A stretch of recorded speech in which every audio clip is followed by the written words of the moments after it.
नमस्कार, आप देख रहे हैं KH लाइव हिमाचल और मैं हूं आपके साथ पूजा राजपूत।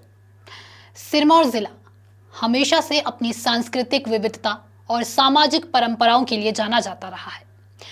अगर हम सिरमौर जिले की अनोखी शादी की परंपराओं की बात करें तो जुलाई महीने की वो चर्चित शादी याद ही होगी, जब शिलाई क्षेत्र के शिलाई गांव के प्रदीप नेगी और कपिल नेगी ने नजदीकी कुनहाट गांव की सुनीता चौहान के साथ एक साथ विवाह रचाया।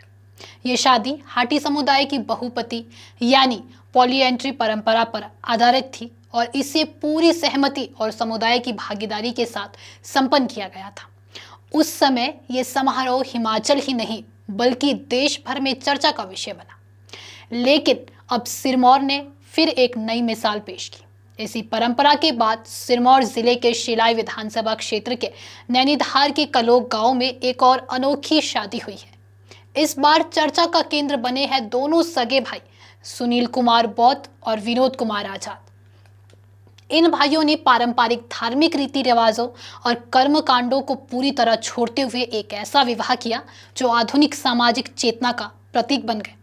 ना कोई पंडित बुलाया गया, ना मंत्रोच्चारण और ना ही पारंपरिक 7 फेरे लिए गए। इसके बजाय दोनों भाइयों ने संविधान को अपने विवाह का साक्षी बनाया। सुनील कुमार ने कटाड़ी गांव की रीतू से और विनोद कुमार ने नाया गांव की रीना वर्मा से विवाह किया। कई विवाह देखे होंगे आपने, लेकिन ये विवाह खास इसलिए है कि उनके परिवार ने न केवल बौद्ध धर्म अपनाया है बल्कि विवाह की रस्में भी धार्मिक रूढ़ियों से हटकर संविधान और मानवता के मूल्यों के साथ निभाई गई।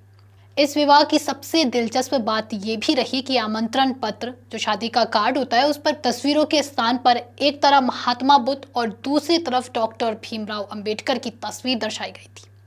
डॉक्टर भीमराव अंबेडकर, जिन्हें बाबा साहेब अंबेडकर के नाम से भी जाना जाता है, एक भारतीय न्यायविद, अर्थशास्त्री, समाज सुधारक और राजनीतिक भी थे। वह भारत के संविधान के निर्माता थे क्योंकि उन्होंने संविधान का मसौदा तैयार करने वाली समिति की अध्यक्षता की थी और स्वतंत्र भारत के पहले कानून और न्याय मंत्री थे।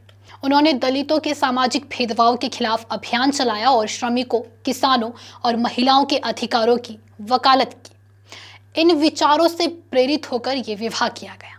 नवविवाहित जोड़े ने संविधान को साक्षी मानकर अपने नए जीवन की शपथ ली।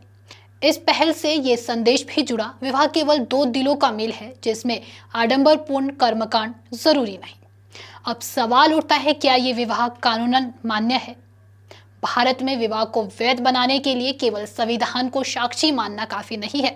कानूनन विवाह वैध होने के लिए हिंदू विवाह अधिनियम, सिविल मैरिज एक्ट या संबंधित धार्मिक नागरिक कानूनों के तहत रजिस्टर्ड होना जरूरी है। फिर भी सुनील और विनोद की पहल ने इसे सामाजिक और सांस्कृतिक दृष्टि से महत्वपूर्ण बना दिया। ये दिखाता है कि युवा पीढ़ी परंपराओं और कानून के बीच संतुलन बनाए रखने के लिए भी सोच रही है।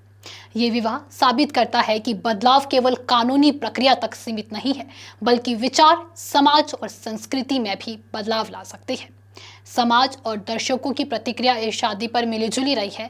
कुछ लोग इसे सामाजिक सुधार और समानता की दिशा में सकारात्मक कदम मान रहे हैं, तो कुछ इसे साहसिक और अनोखी पहल के रूप में भी देख रहे हैं। इस शादी ने यह भी दिखाया कि जब परिवार, समुदाय और युवा दृष्टिकोण मिलकर काम करे तो नई सामाजिक परंपराएं जन्म ले सकती है।